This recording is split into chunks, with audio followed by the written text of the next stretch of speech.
of us want to make the most memorable toast when given that honor at the wedding of a friend or loved one, but how do you be funny and personable but not make a buffoon out of yourself? Yes, a buffoon. Toastmasters Katrin Kurd and Chris Corbel join us now. They have 3 do's to making a brilliant wedding toast. Katrin, Chris, thanks so much for being here. Thank you for having us. We don't want to be a buffoon. I love that word. Exactly. So, Don't want to. Chris, we'll start with you. You say comedy is just truth taken to the extreme.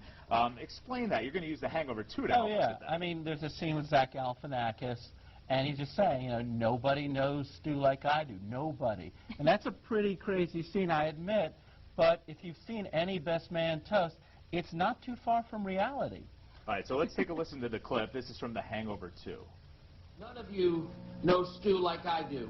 Not you, not you, not you, not you, not nobody knows Stu like I do. No one. None of you know Stu like I do. He's a little intense there. So, Chris, are you really helping your buddy out by talking about, you know, crazy stories from his spring break, or how, you know, he's a big Jägermeister guy? I mean, this is, you know, I'm sure he's a great friend, and you've got all the secrets. But this is a time for character and not for comedy. I mean, it's good to be funny.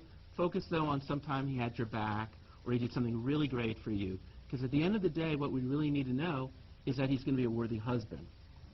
True, good point. Now, Katrin, you're going to take a look at Bridesmaids for us. You know, a very funny scene in that movie that a lot of people enjoy. And you say competitive spirit improves your results in many instances, but in life you're actually dispowering yourself. What do you mean by that?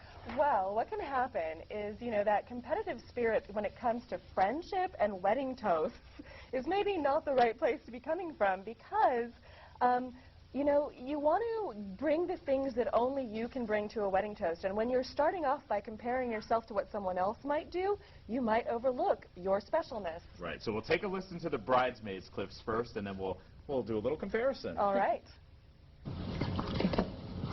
And that's it for tonight. Thank you for coming. Really quick, you all for coming. Just wanted to say really quick. Wine is out.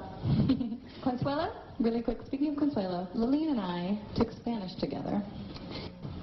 Okay.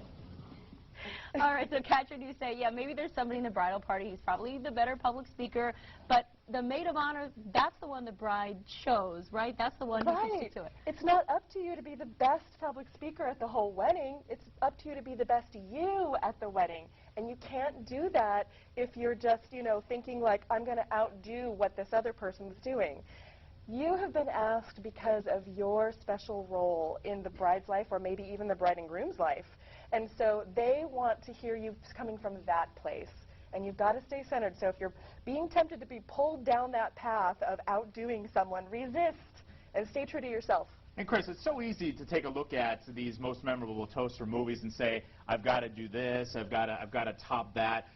You know, you're really saying that it would make sense if you were cast in a wedding comedy, but that's not what a wedding is actually about. I mean, you know, in movies, there's 100 screenwriters who come up with these great jokes and these great poems, but you're not a character in a movie.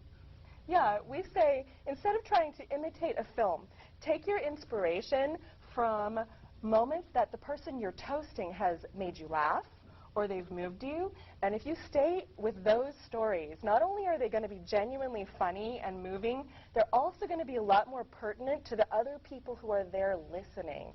I have one more question. What about length of time? Should you keep it to a minute? Should you go longer? What would you suggest? You know, if you see a great play, you're not going to go, I'm sorry, Shakespeare, that's too long. We're going to cut you out. I think that if you've got something to say, use the time wisely. What do you think, Ed? I think if you're a maid of honor or a best man, you have up to 10 minutes. Now, if you're another kind of guest at the wedding, 2 to 3 minutes is probably as far as you want to go. Chris and Katrin, some great advice, and you've got a lot of information up on your website for our viewers who want more. Just Google free toast advice, and you can get our free report for preparing for that day of the toast. And you can get to our website there, too. Well, yeah. I think we have to toast out. Yes, PA Live. To PA Live. Thank you. Cheers. Afternoon dose of grape juice. Yes.